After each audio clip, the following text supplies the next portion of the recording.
Konpromiso txikien kanpaina abiatu du Arras Baztan Fundazioak. Baztango udaletxean egindako prentsa agerraldian egitasmoari lotutako baileko hainbat eragile izan dira eta denen artetik Joseba Otondo Baztango alkatea izan da mintzatu dena.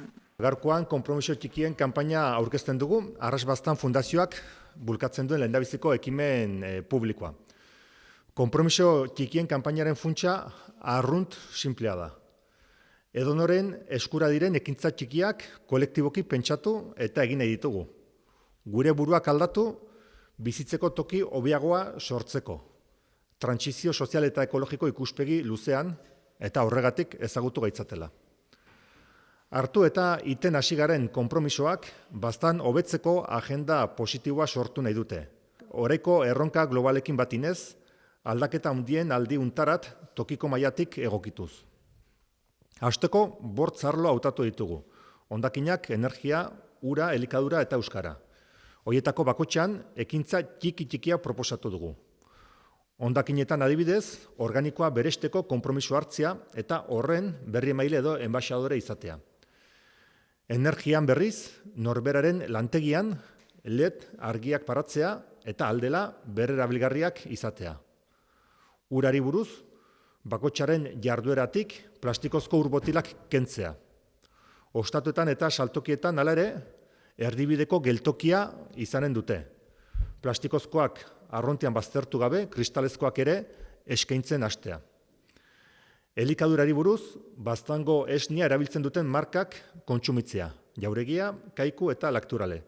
Eta euskarari buruz, ordainagiri, faktura eta tiketetan euskara agertzea.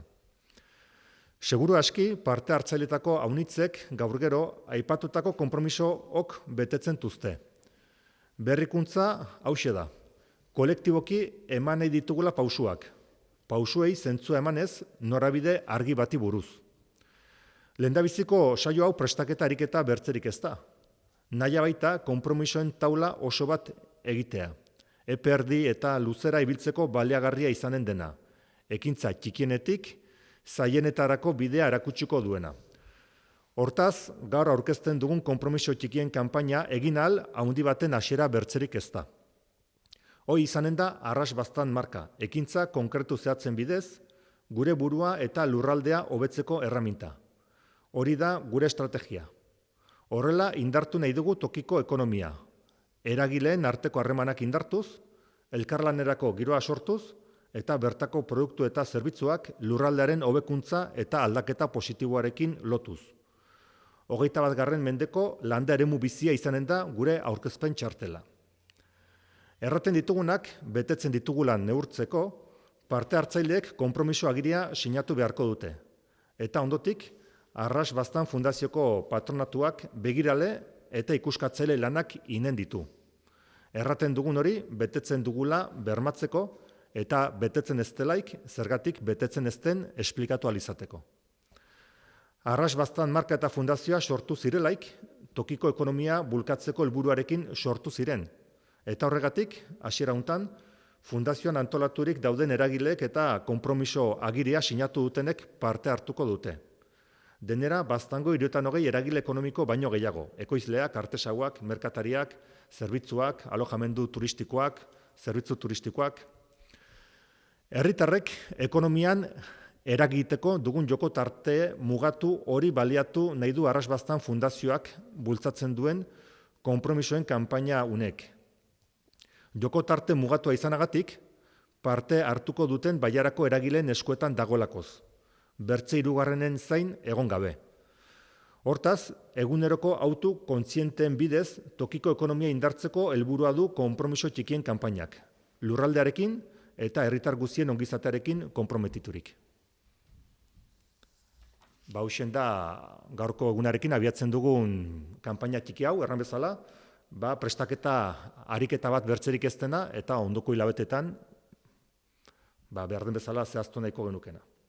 Arras Baztan Fundazioan gaur den egunean parte hartzen duten eragileak, kartelortan ageri direnak dire, eta eragile horietako batzuk sortu orduko ere, prozesu batzuk bideratu dire elkarte horiek kolektiboki antolatzeko. Eta modu hortan hor badire, ekoizleak, produktoriak, alojamendu turistikoak, zerbitzu turistikoak, bertan lehenagotik zagona, Baztango artesauak, eta hoiekin batean erakunde publikoak, Lanbide Eskola, Zederna Garalur, semipublikoa eta Baztango udaletxea.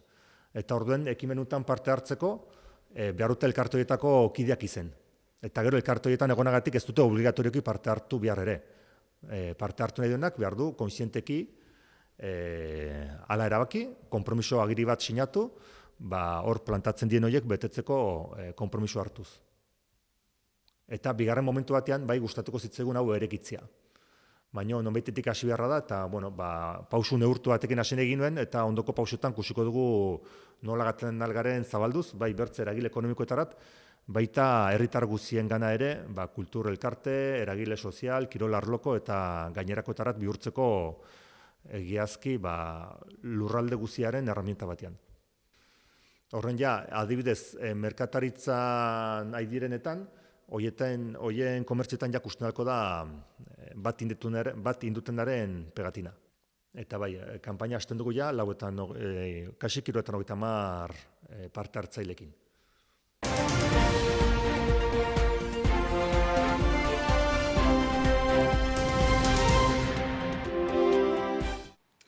Erdiz bizirik plataforma, erdizeko proiektua eta Baztanen etorkizuna ez dira bateragarriak komunikatua igorri du hedabidetara.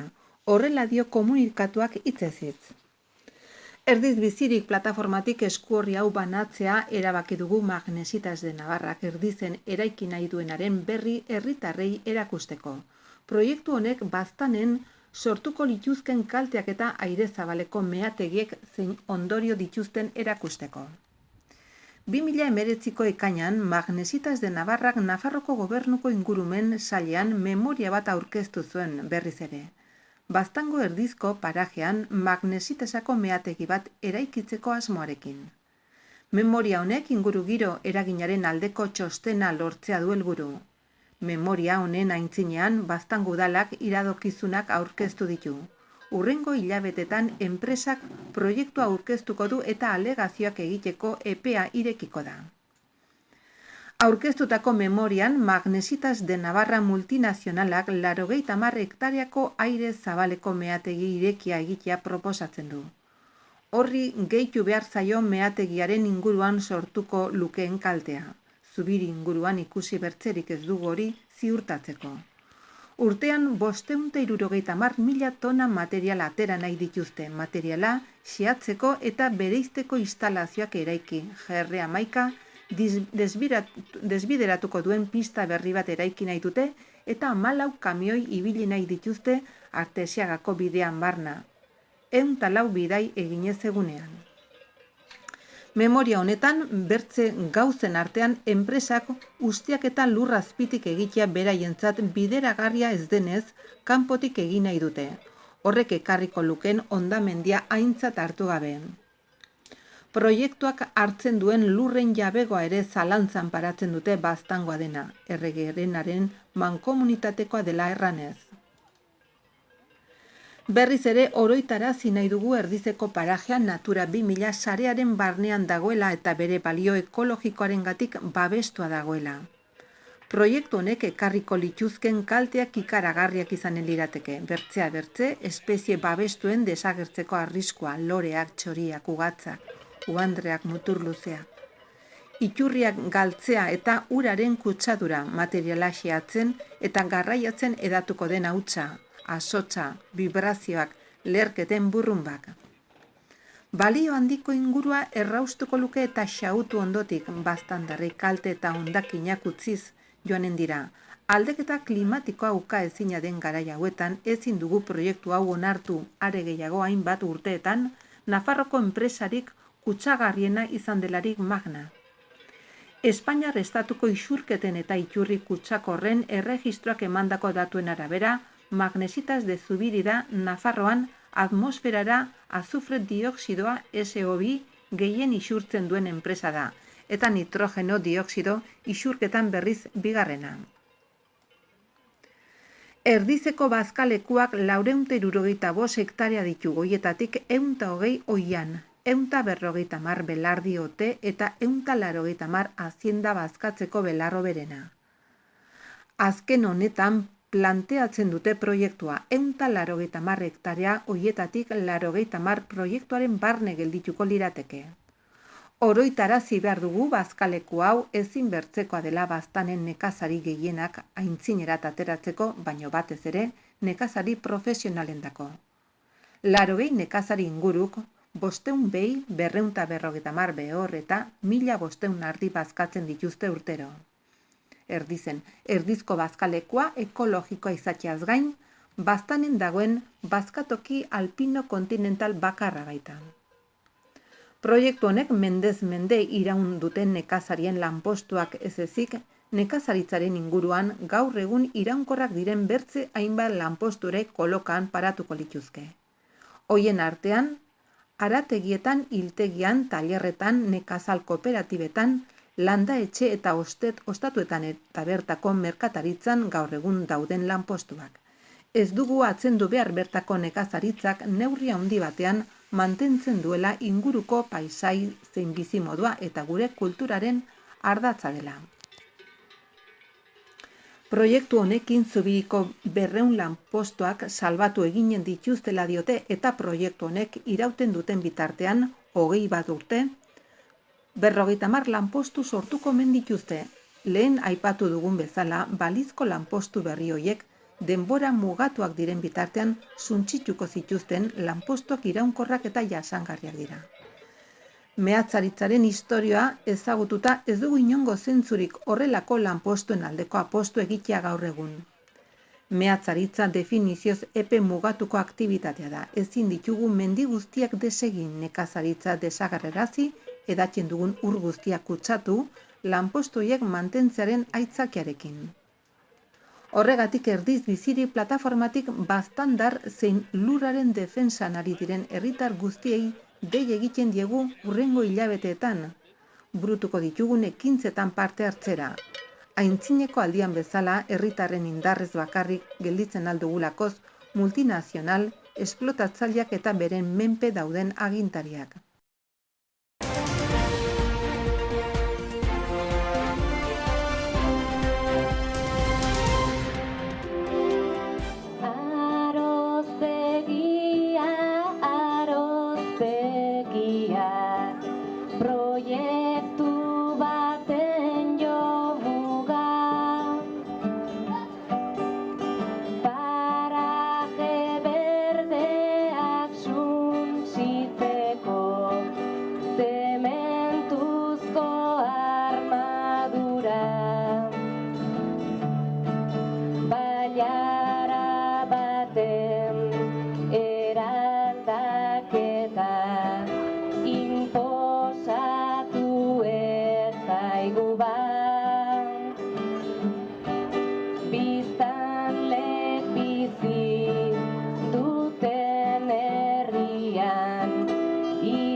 Urte berria hasi den honetan, Aroztegia eta gero zer plataformatik Aroztegiko pelotazo urbanistikoaren inguruko egoeraren berri emateko informazioa zabaldu dute. Eragin nahi den kaltea ohartarazteko. Plataformaren idatziaren arabera, Aroztegiko pelotazo urbanistiko egiteko ez urbanizagarri ziren 40 hektarea lurra urbanizagarri bihurtu zuten. Hori egin ondotik lekaro zen 340 inguru biztanleko herrian, luxuzko hotela, golf zelaia eta 228 etxe bizitza eraiki nahi dituzte. Proiektu hau UGPS udalez gaindiko plan sektoriala bitartez inposatu zela dio Aroztegia eta gero zer plataformak. Modu honetan, herriko nekazariei beren lurrak kenduz, herri lurrak bere ganatuz eta lekarozko herriarena izan den ermita baimenik gabe proiektuan sartuz.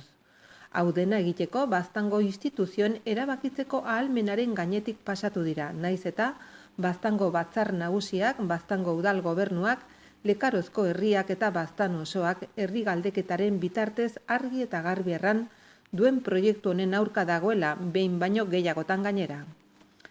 Proiektu honek Baztango egitura sozioekonomikoa hankaz goiti paratuko lukela dio bertze behin plataformak. Horrelako proiektu urbanistikoak euskararen arnasguneetan eragiten duen kaltean nabarmena izaten da. Plataformak dionez, baztandarrek prozesu parte hartzaile baten bitartez onartutako hirigintza planarekin erabat haustu du proiektuak Lekarozen dagoen uraren arazoa larriagotu luke. Zer erranik ez proposatzen diren lanpostuen izaera prekario eta behin-behinekoa. Palacio de Aroztegi SLR enpresaren atzean daudenak ere aipatu ditu idatzian plataformak. Gaur egun obrak hasi behar dituztela erranagatik hainbat auzi konpontzeko daudela ere aipatu du Aroztegi eta Gero Zer plataformak. Berriki Baztango udalak Lekarozko herriaren eskariz ermitaren jabetzaren inguruko auzia irabazi du. Epaitegiak argi eta garbi errandu enpresak ermita proiektuan berea balitz bezala paratu badu ere ez duela frogatu berea denik. Obren esleipenean ere lab sindikatuak prozedura horren kontra paratutako helegitea irabazi du. Esleipen horrek kontratuen legea betetzen ez duela erakutsiz. Azkenik hotelaren obren proiektuak Nafarroko Ondasun Departamentuko Prinzipe de Vianaren kontrako txostena du. Beraz ez du araudia betetzen, bide luze honetan, behin eta berriz ikusten ari dira plataformakoak promotoreek lege eta araudia bete gabe ere impunitate osoz egiten dutela aintzinerat. Azkeneko jokaldia Hilton Hotel katearen babesa lortu duela izan dela aipatu du plataformak. Gauza positibo bezala saldu nahi digute dio idatziak, bertze diru gose ase ezina duen multinazional baten mesederat jarri nahi gatuzten bitartean. Hilton Hotel kate estatu batuarrak berriki hainbat salaketa jaso ditu Ameriketako estatu batuetako epaitegietan. Alde batetik, haurdun dauden langileen eskubideak ez errespetatzeagatik. Bertzaletik 13 emakumeek sexu trafikoarekin etekinak ateratzeagatik akusatu dute hotel kate hau, hoien artean batzuk adingabeak dira. Hau denak gutxi baliz, 2018 urtera arteo Hilton Hotelen kateko akziodun garrantzitsuenetako bat Blackstone Group multinazionala izan dela ere oroitarazi dute Donald Trumpen kanpainak babesteagatik eta Amazoniako deforestazioan izaten ari den arduragatik ezaguna. Nazio Batuetako negozio eta giza eskubideen txostenak egiten dituztenak multinazional hau alokairuak neurri gabean igotzeagatik eta etxe gabetze bortitzak aintzinerat eramateagatik ere salatu dute. Beraz, baztan, espekulazio iturri eta beraz gutxi batzuendako parke tematiko bihurtu nahi duten hoien aintzinean Aroztegia eta Gero Zer plataforma herritarren baztan defenditzen segituko dula esaten dute. Gure herria, gure hizkuntza, gure lurra eta gure erabakitzeko eskubidea defendituko dugu. Testu inguru honetan kapitala edo bizitza aukeratzeko momentua da, guk bizitza aukeratzen dugu. Hortaz, herritar guztiak deitzen ditugu hurrengo hilabetetan proiektu honen kontra burutuko diren ekintzetan parte hartzera, dio idatziak akitzeko. Dakizuen bezala gatentu ja afera honekin kasi 20 urte, 2000 urte inguruen hasi ziren lehenbiziko mugimenduek eta lehenago bertze enpresa bat izan zen hemen interesa agertu zuena, Baztango promotore bat zen kasu hortan, eta bueno, hasieran herriekin rifirrafe batzuk izan bazituen ere, azkenean adostasun batera iritsi ginen eta herrien aldetik ez zen arazoik ikusten proiektu hori aitzinat eramateko. Kasu hortan proiektu hotela bakarrik zen eta herrien aldetik oniritzia eman zitzaion. Bueno, behin oniritzia lortu zuela, bere interesa edo bertan bera gelditu zen, ez zuen interesa galdu zuen. Eta orduan izan zen, gaur egun indarrean dagoen enpresak hartu zuen momentue. Momentu hortan, enpresa berri bat hasi zen proiektuakin, Aroztegia erosi zuen eta proiektu berri batekin torri zen. Orduan ja etzen hotel bat egitea, baizik eta egin nahi zuen hotela, golfa eta 230-40 etxe bizitza. Orduen, berdin herrie mugitzen hasi ginen, herrie proiektu horren kontra agertu zen lehenbizitik. Enpresa honek, promotore hauek, Baztango udalean sartu zuten eskaera, badakigu lehenagotik saiakera egin zutela Nafar gobernuen, saiatu zirela udalaz gaindiko proiektu bezala tramitatzen, baina Nafar gobernuen errantzieten ezetz, hori etzela udalaz gaindikoa eta udaletik sartu behar zutela. Orduen orduko udalera jo zuten eta udalak herriekin sobera kontatu gabe eta guri informazio gehiegi eman gabe proiektua aitzinetera eman zuen eta onartu zuen. Orduen momentu haietan Lekauzen egin zen lehenbiziko herri galdeketa eta herriek argi eta garbi erran zuen proiektu hau ez zuela nahi, ez ginuela hemen nahi. Udalak ez zakun kasurik egin eta aitzine dio zuten. Orduen sortu zen plataforma, Aroztegia eta Gero Zer plataforma, eta plataformak auzietara eraman zuen proiektue. Auzitegiek erran zuten proiektu etzela legala, ez zituela betetzen bete behar zituen baldintzak, eta enpresak rekursoa sartu zuen eta auzitegi gorenera jo zuen. Orduen, bitarte hortan, eta oinik auzitegi goreneko emaitza edo jakin gabe, enpresak modifikazio bat egin zuen eta berriz ere Nafar gobernura jo zuen eta udalaz gaindiko plan sektorial bezala tramitatu nahi izan zuen eta kasu hortan orduko Nafarroko gobernuak baiezkoa eman zion eta proiektua onartu zuen.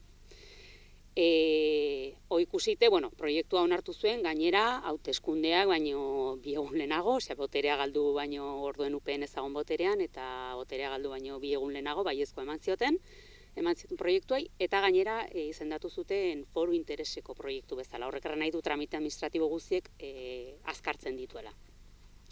Orduen, bazuten nahi zutena, sartu zen lauko gobernu berrie, eta saiatu ginen gobernu berriekin ere, hoi gibelat botatzen. Badakigu akordio programatikoan zagola, gobernuko akordio programatikoan, baina ez zuten lortu lauen artean adospatzia, eta berretsi zuten proiektue, erten zakuten jaitzineko gobernueko hartutako zerbait zela eta etzagola beren esku, eta etzen aukerarik izan hoi gibelat botatzeko. Orden guk hemen, udalaz gaindiko proiektu bezala ikusita, zabaldu naiz, gu beti defendatu dugu herriaren iritzia errespetatu behar zutela, eta erran dugu ez ginuela proiektua onartzen eta ez ginuela nahi gure herrian. Ikusita pixkat, zabaldu ginuen herri galdeketa bastan mailara. Udalaz gaindikoa zela ikusita, bastan osoko iritzia jakite importantea eritu zitzaigun. Orden patu zituzten, altzituzten trabak eta gehiago, erantzuten herri galdeketa hori etzela legala, etzela vinkulantea, etzuela balio, alare egin ginuen, Batzar Nagusiaren laguntzaz egin ginuen, eta argita garbi agertu zen, bastandarrek ere ez dutela proiektu hau nahi, 80% agertu zen proiektuan kontra.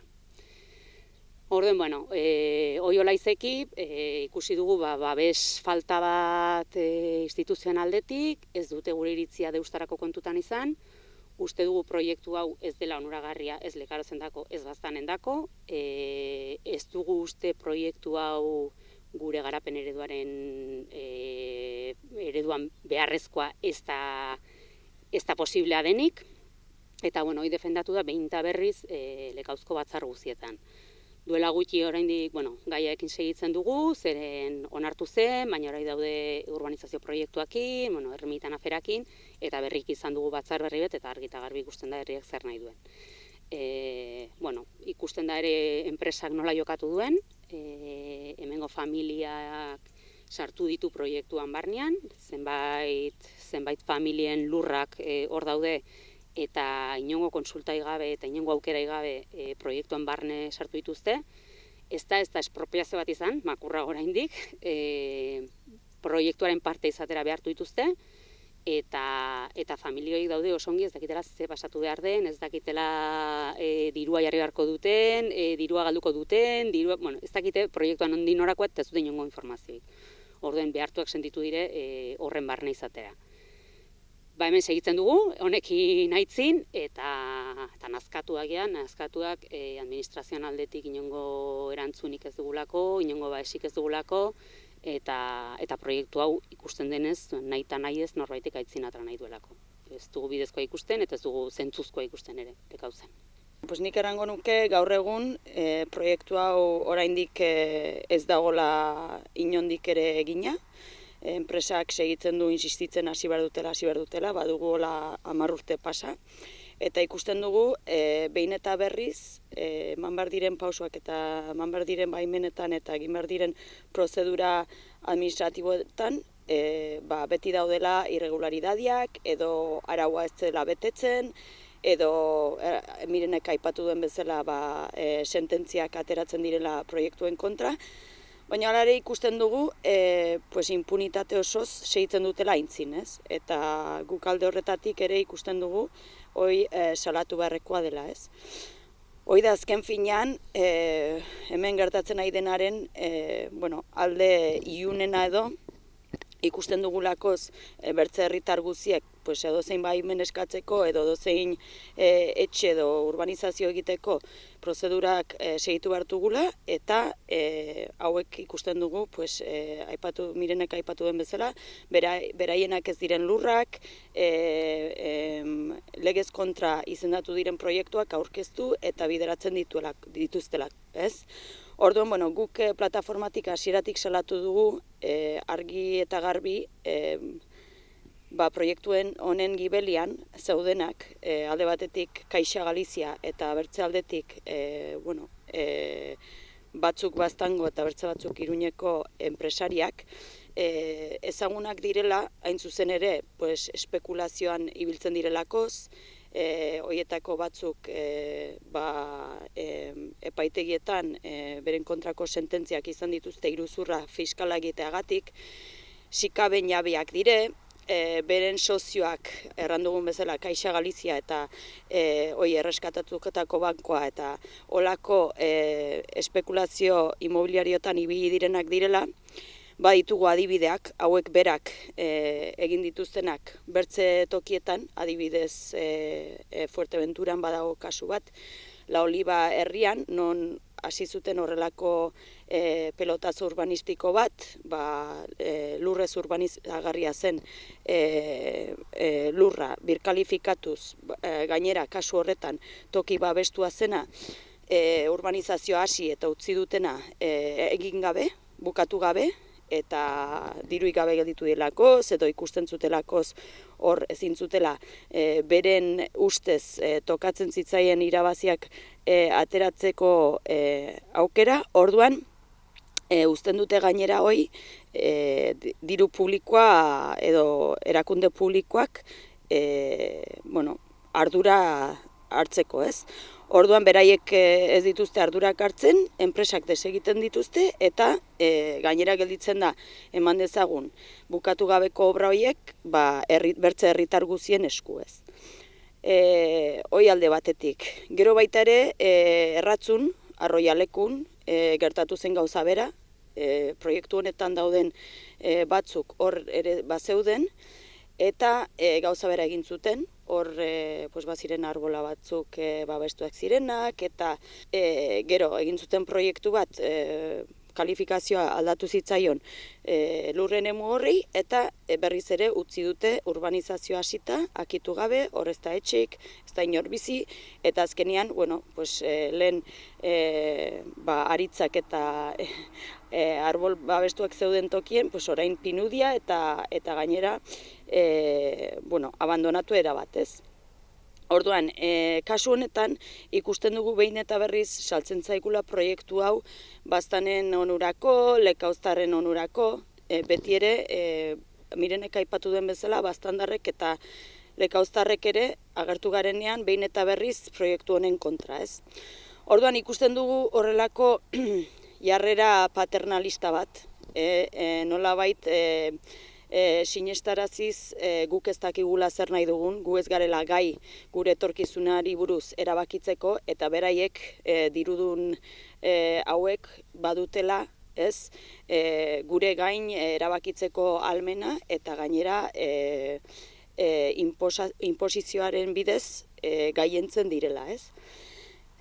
Kasu honetan, gertatu dena behin eta berriz ikusi dugu, eta larriena da administrazioen aldetik izan dugun nolabait utzikeria, ez?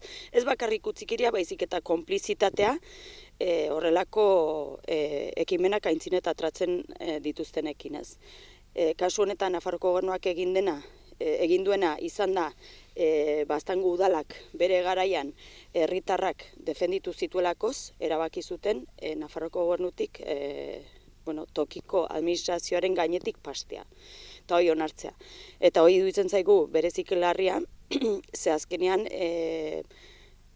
ematen duten mezua da, aski diru baldin baduzu eta segun nor diren zure lagunak, baduzula almena horrelako proiektuak egiteko eta herritarrek gainetik pasatzeko, ez. Hoi alde batetik. Gero bertze aldetik, erran nahi dugu proiektu hau ez dela inondik ere egina edo oraindik gauza honitz falta direla, ze alde batetik ikusten duguna da, beraiek naiz eta erran baimen guztiak dituztela, hoi ez dela egia. Alde batetik egin dute urbanizazioaren proiektuaren obren esleipena, eta esleipen horretan ez dute, lehen aipatu duten bezala, hor ere ez dutela prozedura behar bezala bete, eta lab sindikatuak helegite bat sartu zuen horren kontu, eta irabazi du, eta momentuz hoi geldituta dago, epaitegiek errandutelakoz, prozedura hoi ez zela behar bezala bete. Hoi alde batetik. Gero bertze aldetik, hoteleko obra proiektua, hau da hotelean egin behar diren obrak eta bar, bertze herritarrak egin behar dugun bezala, Printzipe de Vianako txostena edo aholkua segitu beharko lukete, eta kasunetan Printzipe de Vianak argi eta garbi errandu ez duela betetzen behar den araudia. Eta hirugarrenik, eta hau bereziki larria iruditzen zaigu, ze Lekauzko herriek egin du salaketa eta gero udaletik eginda epaitegietara eraman, eta da ermitaren jabegoa. Orduen, Lekauzko herria izan da, bizi guzi ezagutu du beti, San Martzial ermita hori Lekauzko herriena dela, eta gainera baitugu eskriturak hoi erraten duena, ez? Eskrturatan aipatzen du nola Lekauzko herriena den. Orduan, hauek sartu dute proiektuan, beraiena balitz bezala. Orduan, berriki Baztango udalak logikoa den bezala, beria edo publikoa den eraikin bat defendituz, eraman du epaitegietara, eta azkenengo epaiketa horren emaitzak izan da, azkenean enpresak ez duela inondik ere erakusten beraiena dela, beraz herriko batzarran erabaki da enpresari giltza eskatzea, ze beraiek ari dira hori erabiltzen beraiena balitz bezala. Orduan, gu plataformatik beti salatu dugu enpresa honek duen jokatzeko modua, iruditzen zaigulakoz hasieratik ez dela batere garbia, izan dela modu inposizion bitartez egin dutela dena, mehatxuen bitartez, ze mehatxuak egiten dituzte modu desberdinetan, hoien artean epaiketara eraman prentsaurreko baten ondorio zerrandakoak, edo adibidez udaleko ordezkariak plataformari edo eragile sozialei eremu publikoa erabiltzeagatik eramandakoak, eta baita ere legez eta etikoki egin behar duguna egiteagatik, ez? Orduan, modu horretan jokatzen dute, eta beren alde egiten ez duten ordezkari politikoak beldurraren bitartez eta mehatxuen bitartez isilarazin nahi dituzte. Eta guk errandugu beti, bai plataformatik eta bai herriko ordezkari bezala egon garenean ere, guk ez dugula giberatinen, guk borrokatuko dugula azkena txarte, hau ez dagoela egina inondik ere, eta segituko dugu etorkizunean ere borrokatzen, ze uste dugu gainera, proiektu honek kalte ikaragarriak ekarriko dizkiola Baztani, eta gehien bat Lekauzi. Alde batetik, hausten duelakoz gure egitura sozioekonomiko guziarekin, guk proposatzen dugun landa eremuko garapena da, herriz herri gehien bat nekazaritza eta turismo modu jasangarrian egitea. Hau ez da ez modu jasangarrian, eta gainera ez da proiektu turistiko bat, ikusten dugu argi eta garbi pelotazo urbanistikoa dela. Pelotazo urbanistiko bat gainera garaiz kanpo, inoiz ez da garai ona izan pelotazo urbanistikoa egiteko, baina gainera ja ikusi delaik pelotazo urbanistikoiek eragiten duten kaltea, ez duela inongo zentzurik gaur egun hau defenditzea, ez bada errandugun bezala interes partikular batzuk, ja berez gehiegi dutenak gehiago izateko, ez? Orduan, hoi alde batetik, demostratua dago baita ere, horrelako urbanizazioak, baztan euskararen arnasgune bat izan da, demostratua dago behin baino gehiagotan, eta toki ezberdinetan, ze gertatu den horrelako urbanizazio, horrelako proportzioko urbanizazioak egin direnean, ze gertatu den euskararen egoerarekin, ez? Eta beti izan da euskararen kalterako. Ez delakoz modu naturalean herria hazitzen eta horrek kultura ja berez arriskuan dagoen batean eragin gehiegi egiten du. Bertzaldetik orain planteatzen digute, erraten digute bertako enpresariak direla, bertako lanpostuak sortzeko eta bertako jendearendako lanpostuak sortzeko ari direla. Berriki jakin dugu Hilton kate multinazionalakin egin dutela tratua edo hotel hori erekitzeko. Bueno, alde hortatik guk erran nahi dugu horrek haunitz kezkatzen gaituela, gehien bat Hiltonek duen, ez dakit, fama edo behinpin badakigulakoz Hiltonen gibelian zenolako negozio egiteko modua edo dagoen, ez? Jakin dugu guti bilatuta, adibidez izan direla salaketak estatu batuetan, alde batetik langileen eskubideak ez dituztelakoz bermatzen, hoien artean haurdun dauden emakumeen kontra egin dutela eta hor dago epaiketa bat zabalik momentu honetan estatu batuetan, bertze epaiketa bat edo salaketa bat badago nolabait erranez Hilton kate honek sexu trafikoarekin lotura baduela,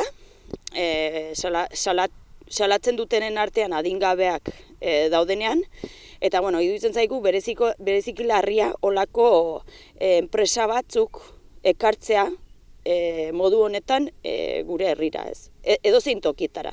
Baina, gure kasuan tokatzen zaigu zuzenean, eta guk uste dugu bereziki larria dela eta salatu nahi dugula, ze gainera saltzen dagute gauza positibo bat bezala, ez. Baita ere daude, bertze multinazional batzuk, azkenean inongo eskrupuloi gabe edozein gauza egiten dutenak diru atratzeko eta daudenak multinazional hauen gibelian, ez? Aipatzen dugu orain banatu dugun esku horri horretan baita ere, nola duen lotura oraingo estatu batuetako presidentea den Donald Trumpek kanpainarekin, Amazoniako deforestazioarekin, eta azkenean ikusten dugu mundu mailan tokiko ekonomia bultzatzeko aitzakiarekin ari direla, herritarrak zapaltzen eta bertako ekonomia eta baliabideak bereganatzen. Orduan, ez dugu ikusten inongo arrazoirik proiektu hau defenditzeko, eta eskatzen dugu berriz ere hau gelditzea, arduradun politikoi honek duen seriotasunaz jabetzea, eta gu herritar bezala segituko dugula hau gelditzeko lan egiten, eta erran bezala, hau ez dagoela inondik erakitu, eta ikusten dugu behin eta berriz, ez dutela beraiek ez da dituzten medio guziekin legeak eta araudiak errespetatzen, eta guk aldun guzia egingo dugula hau gelditzeko.